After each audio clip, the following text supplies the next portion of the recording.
Hər vaxtınız xeyir olsun. İqtisadi İslahatların Təhlili və Kommunikasiya Mərkəzinin Real televiziyası ilə birgə təqdim etdiyi Real İslahat verilişinə baxırsınız. Verilişi mən Zənurə Talıbova təqdim edəcəm. Qonağımız isə mərkəzin şöbə müdürü Nicat Hacızadədir. Biz bugün Azərbaycanın qeyri-neft qaz iqtisadiyyatı, bu istiqamətdə olan mühüm makroiqtisadi göstəricilər, xarici ticarət və ümumiyyətlə ixracla bağlı mövzuları müzakirə edəcəyik. Nicat müəllim, xoş gəlmişsiniz studiyaya. Hər vaxtınız xeyir olsun. Nicat müəllim, mövzunu belə başlamaq istəyirəm ki, Azərbaycanın 2022-26-cı illər sosial-iqtisadi inkişaf strategiyasında qeyri-neft qaz sektorunun inkişafı ilə bağlı çox mühüm məqamları var və çox ciddi qarşıda duran hədəflər var. Bu, xüsusilə də ixraca diqqət ciddi şəkildə yönəlir. Ümumiyyətlə, bu ilin ixrac rəqəmlərini təhlil edəndə hədəflərə çatmaqla bağlı bizdə vəziyyət necədir? Bildiyiniz kimi 2021-2026-cı ildə sosial-iqtisadi inkişaf strategiyası ümumilikdə Azərbaycanın bir sıra iqtisadi göstəriciləri, mühüm iqtisadi göstəriciləri, bura qeyri-neft qaz iqtisadi artım, qeyri-neft qaz ixrac və qeyri-neft qaz sektoruna birbaşa xarici investisiyalar və digər makroiqtisadi göstəriciləri özündə əhatə edir. Ümumilikdə sözü gedən strategiya 2021-ci ildə yazılmışdı. Həmin vaxtdan bəri dünyada bir sıra qlobal iqtisadiyyatlarda mühüm dəyişikliklər baş vermişdir. Xüsusən də həmin dövrdən başlayaraq Dünya Bankı, Beynəlxalq Valyuta Fondu, Asiya İnkişaf Bankı qlobal iqtisadi artım göstəricilərində müəyyən reviziyalar etmiş, dəyişikliklər baş vermiş və bundan əlavə bu dəyişikliklərin bir hissəsi negativ, bir hissəsi müsbət dürüstləşdirilmiş və qarşıdakı müddət üçün yeni prioritetlər müəyyənləşmişdir və xüsusən də bildiyiniz kimi 2025-ci il və daha doğrusu 2022-ci il dünyada qlobal inflyasiya ili, 2023-cü il tədricən bərpa ili və bundan əlavə həmin dövrlərdə müəyyən geo-iqtisadi, geosiyasi münaqişələr, iqtisadi dalğalanmalar, inflyasiya meyillərinin yüksəlməsi və bir sıra hallar baş vermişdir. Və 2025-ci ilə gəldikdə də 2025-ci il digər dövrlərdə hər hansı bir ciddi dəyişikliklə, yəni o baxımdan ki, iqtisadi davranışlarda yenə də hər hansı bir qeyri-müəyyənliklərin baş verməsi və xüsusən də Beynəlxalq Valyuta Fondunun biz son hesabatına baxanda görürük ki, ən çox istifadə olunan göstəricilərdən daha çox sözdən biri qeyri-müəyyənlik sözüdür. Və bu şəraitdə, yəni bu o deməkdir ki, qarşıda qoyulan hədəflərə çatmaq istiqamətində dünyanın qlobal iqtisadi problemləri, çağırışları ilə uyğunlaşmaq və o hədəflərə çatmaq yolunda müxtəlif islahatlar həyata keçirmək lazımdır. Və sosial-iqtisadi inkişaf strategiyasında... Təbii ki, Azərbaycan da buna uyğunlaşır. Təbii ki, Azərbaycan da bu prosesə uyğunlaşır və hər il qlobal iqtisadi çətinliklərdən, qlobal iqtisadi belə deyək, yanaşmalardan, burada negativ yanaşmalar da ola bilər. Bunlardan yayınmaq üçün iqtisadi islahatlar həyata keçirilir, bir sıra tədbirlər həyata keçirilir və çalışır ki, öz qarşısına qoyduğu hədəflərə çatsın. Bizim bildiyiniz kimi indiyə qədər Azərbaycanın bir sıra strategiyaları olmuşdur. Bura əvvəlki illərdə 2020 gələcəyə baxış konsepsiyası, daha sonra bilirsiniz ki, milli iqtisadiyyat və iqtisadiyyatın əsas sektorları üzrə strateji yol xəritələri və sonuncu 2021-2026 milli prioritetlər, başqa sözlə sosial-iqtisadi inkişaf strategiyası. Hər strategiyanın özünə məxsus yanaşmaları var idi, amma bütün bu strategiyalarının ümumi bir məqsədi var idi. İqtisadi artıma ixrac vasitəsilə nail olmaq. Bizim sosial-iqtisadi inkişaf strategiyasının son hədəfi 2026-cı ildir. 2026-cı ilin dekabr ayında əldə edilən göstəricilər 2021-ci ildə və ondan sonraki dövrdə reviziya olunan və yaxud saxlanılan göstəricilər, qarşıya qoyulan göstəricilərin aparılan islahatlarla həmin dövrdə, yəni 2026-cı ilin dekabr ayında əldə edilməsi ilə bağlı idi. Və biz bu gün qeyri-neft xarici ticarətindən və xüsusən də bizi daha çox maraqlandıran qeyri-neft ixracından danışırıqsa, bu dekabr ayında ayında 4,9 milyard ABŞ dolları, yuvarlaşdırsaq 5 milyard ABŞ dolları hədəfinə nail olmaqdır. Və biz bu hədəfə nail olmaq istiqamətində irəliləyirik. Əvvəlki 2024-cü ilində biz göstəricilərinə baxanda görürük ki, 2024-cü ildə Azərbaycanın qeyri-neft ixracında artım baş vermişdir. Bu da təxminən 3,4 milyard ABŞ dolları idi ki, qarşıya qoyulan hədəfi demək olar ki, 100% icra etmişdir. 2025-ci il göstərisinə tərəf gedirik və 2025-ci ilin biz ilkin nəticələrinə ilkin nəticələri onu göstərir ki, yanvar ayından etibarən həm yanvar-fevral, həm yanvar-mart, bu gün yanvar-aprel ayında biz açıqladıq ixrac icmalı elektron nəşrində. Görürük ki, göstəricilərin mütləq əksəriyyəti ixrac performansı 10%-in üzərindədir. Nicət müəllim, onda təhlili, siz ixrac icmalının adını çəkdiniz, təhlilimizi bir qədər konkret onda misalla izah edək.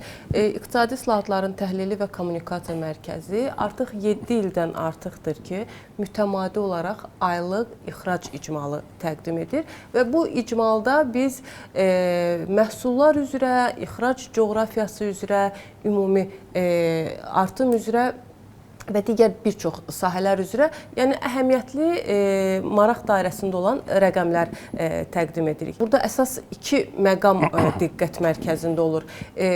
İxrac olunan məhsullar və ixrac olunan ölkələr, yəni ixrac coğrafiyası. Bir qədər bu haqda geniş məlumat verək mümkünsə. Bəli, artıq biz qeyd etdik, bugün yanvar-aprel ayının qeyri-neft qaz ixrac, nominal ixrac rəqəmini və onun artım dinamikasını göstərdik və ilkin rəqəmlər də operativ nəticələrə əsasən, yəni ilkin göstəricilər ondan ibarətdir ki, yanvar-aprel ayında Azərbaycanın qeyri-neft ixracı 18% civarında artım göstərərək 1,1 milyard ABŞ dolları səviyyəsinə çatmışdır. Bu kifayət qədər yüksək göstəricidir və bundan əvvəlki dövrdə, bundan əvvəlki sualınızda siz xatırlatdınız, mən də qeyd etdim ki, yanvar-fevral, yanvar-mart aylarının həm orta, həm median göstəricisi 10%-in yuxarısındadır. Və biz əvvəlki illərin xronologiyasına baxanda müşahidə edə bilərik ki, çox nadir vaxtlarda Azərbaycanda bu qədər ardıcıl şəkildə 10%-dən yuxarı bir artım nümayiş olunmuşdur və 18%-də kifayət qədər yaxşı rəqəmdir ki, həm də bu onu göstərir ki, biz bu tendensiyanı, bu trendi dekabr ayına qədər davam etdirsək, yəqin ki, Azərbaycanın 2025-ci il üzrə qeyri-neft ixracı 10%-dən yuxarı bir dinamikaya sahib olacaqdır. Və bu qeyri-neft ixracının artımı nələrə səbəb olacaq? Qeyri-neft ixracının artımı Azərbaycanın qeyri-neft iqtisadi artımına təsir göstərəcək. Sosial-iqtisadi inkişaf strategiyasının da qısa müddətli deyil, orta və uzun müddətli hədəfi qeyri-neft qaz tarazlıq həddinə, balans həddinə çatmaq və Azərbaycanın bu vasitə ilə qeyri-neft qaz iqtisadiyyatını həm tarazlı, həm dayanıqlı səviyyəyə çatdırmaqdır. Və bu istiqamətdə də nələr əsas görülür? Müxtəlif islahat tədbirləri görülür, amma qeyri-neft ixracının artımını şərtləndirən əsas səbəb onun məhsulları və ixrac coğrafiyasıdır. Bəs bu 10 il ərzində, yəni son 10 ili götürək, Azərbaycanın qeyri-neft ixracı ilə bağlı məhsullar və ölkələr üzrə dəyişim varmı? Yəni biz ixrac icmallarında mütəmadi olaraq bu yer dəyişimi görürük, amma yəni bu çox azdır son dövrlər müşahidələrinə görə. Son 10 il olan dövrü götürsək necə təhlil edə bilərik? Siz doğru qeyd etdiniz. Bizim ixrac məhsullarımızın tərkibində, xüsusən top 10 göstəricidə son 10 ilin statistikasına baxdıqda pomidor, bundan əlavə qızıl, pambıq mahlıcı, karbamid, ilkin formalı polietilen və digər məhsullar mal qrupu formasında desək, meyvə-tərəvəz məhsulları, qara və əlvan metallar, bundan əlavə kimya və plastik sənaye məhsulları bizim ixracımızın əsas təkanverici, əsas lokomotividir. Və biz bu məhsulları hansı coğrafiyalara göndəririk? Burada da son 10 ilin xronologiyasına baxanda əhəmiyyətli bir dəyişiklik müşahidə etmirik. Əsasən Azərbaycanın qeyri-neft ixracında ilk dördlükdə yerləşən ölkələr daha çox Rusiya Federasiyası, qardaş Türkiyə Cumhuriyyəti, Gürcüstan və İsveçrə Konfederasiyasıdır. Qeyd eləmək istəyirəm ki, biz bu ölkələrə əsasən hansı məhsulları göndəririk? Azərbaycanın qeyri-neft ixracının əsas driverlərindən biri, yəni təkanverici və payı yüksək olan mal qrupu meyvə-tərəvəzdir və daha miqyası daha götürsək, aqrar məhsullardır. Aqrar məhsullarının %80%, bəzi hallarda daha çox Rusiya Federasiyasından, Rusiya bazarlarına ixrac edilir. Və bundan əlavə Rusiya bazarlarına digər də qeyri-neft sənaye, emal sənayesi məhsulları da ixrac edilir, amma onların payı nisbətən azdır. Amma daha çox meyvə-tərəvəz məhsulları bu ixracda təmərküzləşib. Qardaş Türkiyə Cumhuriyyətinə Azərbaycanın əsasən pambıq mahlıcı ixrac edilir və yalnız o deyil, kimya sənayesi məhsulları, qara metallar, plastik sənaye məhsulları Türkiyə Cumhuriyyətinə ixracda əsas yer tutur. Və xüsusən də mən Türkiyə ilə Gürcüstanı ələxüsus vurğulamaq istəyirəm ki, digər ölkələrlə müqayisədə, sonda onu qeyd edəcəm, Gürcüstan əsasən Azərbaycanın elektrik enerjisinin ixrac olunduğu və həmçinin aqrar sənaye məhsullarının daha çox yeyinti əsaslı emal sənayesi məhsullarının ixrac edildiyi ölkədir. Düzdür, yalnız bu ilə də yekunlaşmır. Mən daha çox mühüm məhsulları, yəni pay nöqteyi nəzərdən mühümləri qeyd edirəm. İsveçrə Konfederasiyasına isə Azərbaycanın əsasən qiymətli metal məhsulları, burada qızılı biz xüsusi vurğula bilərik ki, hansı ki, hal-hazırki cari hesabat ilində də qızıl məhsulu ümumi qeyri-neft ixracının lider mövqeyisində formalaşan, yerləşən bir məhsuldur. Gürcüstanla Türkiyə niyə digərlərindən fərqlənir? Nisbətən digərlərindən müqayisədə daha çox diversifikasiya olunmuş məhsul diversifikasiyasına malik olan ölkələrdir. Yəni, biz baxanda məhsul şaxələnməsinə, məhsul şaxələnməsi həm Türkiyədə, həm Gürcüstanda daha çoxdur. Azərbaycan dövlət səviyyəsində yeni bazarlar axtarışındadır və bu bizim siyasətin, ölkəmizin siyasətinin mərkəzində dayanır. Bu yaxınlarda prezidentimizin Çinə dövlət səfəri reallaşdı, çox mühüm sənədlər imzalandı və burada iqtisadi əhəmiyyəti barədə çox geniş danışıldı bu səfərin. Mən istəyirəm bir qədər bu məsələ ilə bağlı məlumat verəsiniz ki, Çinlə Azərbaycan arasında xarici ticarət əlaqələri hansı səviyyədə idi? Bu səfərdən sonra, bu mərhələdən sonra bizi nələr gözləyir, hansı yeniliklər gözləyir? Doğru vurğuladınız. Bildiyiniz kimi dövlət başçısının kifayət qədər uğurlu səfəri oldu Çin Xalq Respublikasına. Və bu səfər çərçivəsində bir sıra sənədlər imzalandı ki, bu sənədlərin də bir hissəsi həm də iqtisadi məzmunludur. Azərbaycanın Çin Xalq Respublikası ilə xarici ticarət dövriyyəsi kifayət qədər yüksəkdir. Amma bu xarici ticarət dövriyyəsinin əsas hissəsi Çin Xalq Respublikasının Azərbaycana ixrac etdiyi məhsulların payına düşür. Yəni, Azərbaycanın ümumi Çin bazarlarında qeyri-neft ixracının çəkisi bir qədər aşağıdır. Zaten bu qarşıya qoyulan hədəflər, siyasi dialoqlar, iqtisadi əməkdaşlığın son nəticəsi Çin Xalq Respublikasına məhsullarımızın ixracının artırılmasıdır. Və onu da xüsusi vurğulamalıyıq ki, Azərbaycanın əsas ticarət evi, daha çox ticarət evi, şərab evi, ticarət evləri Çin Xalq Respublikasında yerləşir. Təxmini sayı 8-dən çoxdur. O cümlədən Azərbaycanın Çində ticarət nümayəndəliyi fəaliyyət göstərir. Mütəmadi olaraq Azərbaycanın iqtisadi blokuna malik olan nümayəndə heyətləri Çin Xalq Respublikasına mütəmadi şəkildə səfərlər edirlər və həmçinin əksinə. O cümlədən Azərbaycanla Çin Xalq Respublikasının ortaq gündəliyi orta dəhlizdir.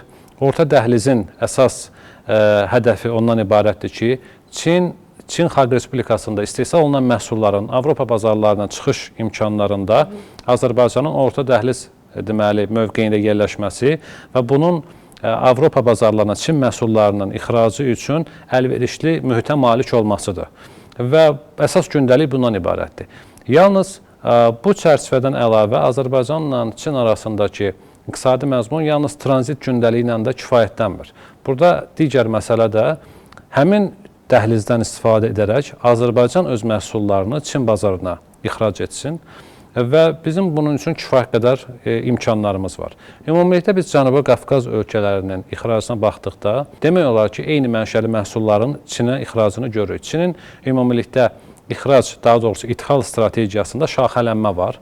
Daha çox eyni ölkələrdən deyil, müxtəlif ölkələrdən almaq niyyətindədirlər.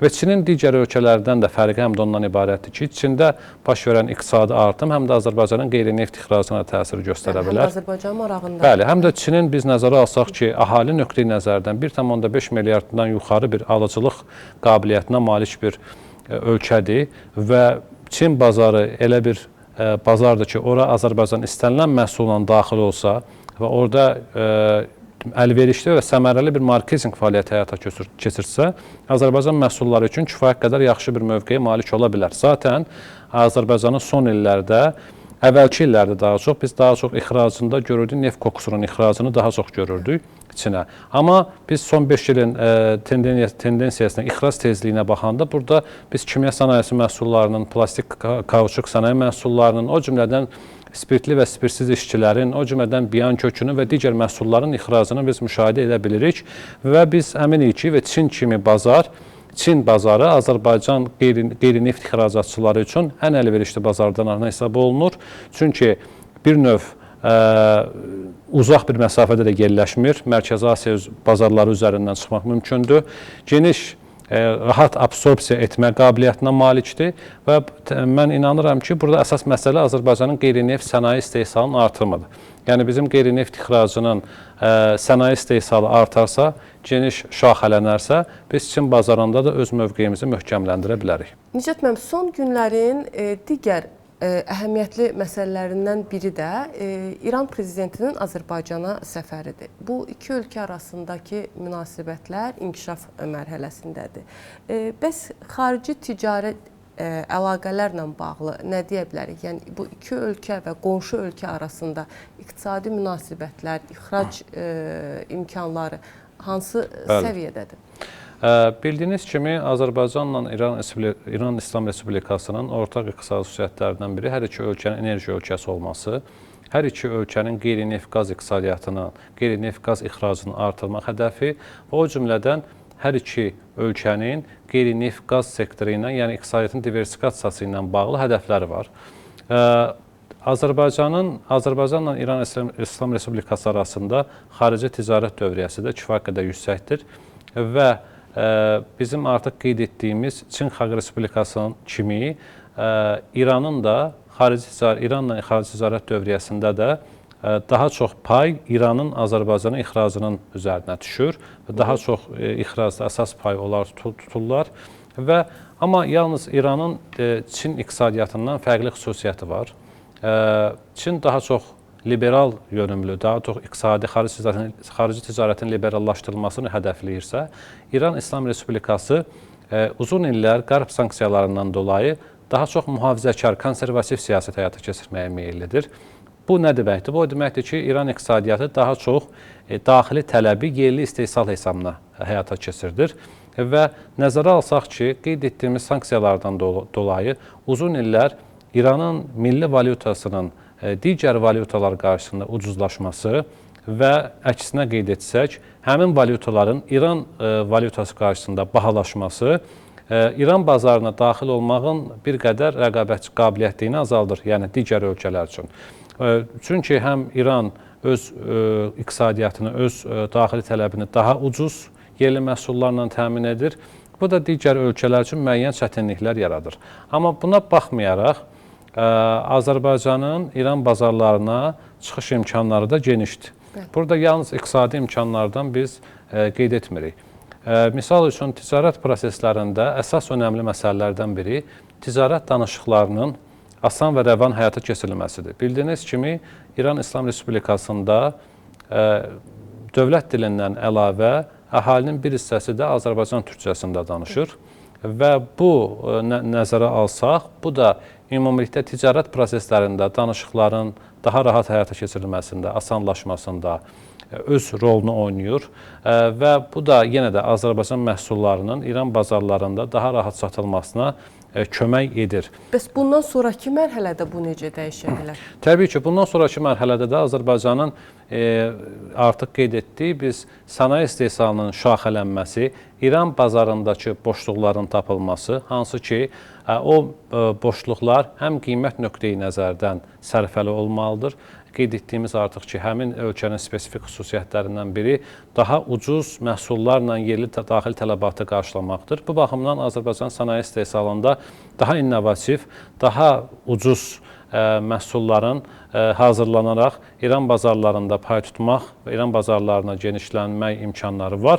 Və İranda nəzərə alsaq ki, kifayət qədər böyük əhali kütləsi var. Orada yaşayan deməli əhalinin bir çox hissəsi Azərbaycan məhsullarını almağa meyillidirlər və təbii ki, bu da onu göstərir ki, Azərbaycan qarşıdakı müddətdə qeyri-neft ixracını İran bazarlarına da genişləndirə bilər və təbii ki, bunun üçün də bizdə kifayət qədər potensial var. Təşəkkür edirəm Nicat müəllim studiyaya gəldiyiniz üçün və suallarımızı ətraflı cavablandırdığınız üçün. Sağ olun. Siz real islahata baxırdınız, yenidən görüşəcəyik. Salamat qalın.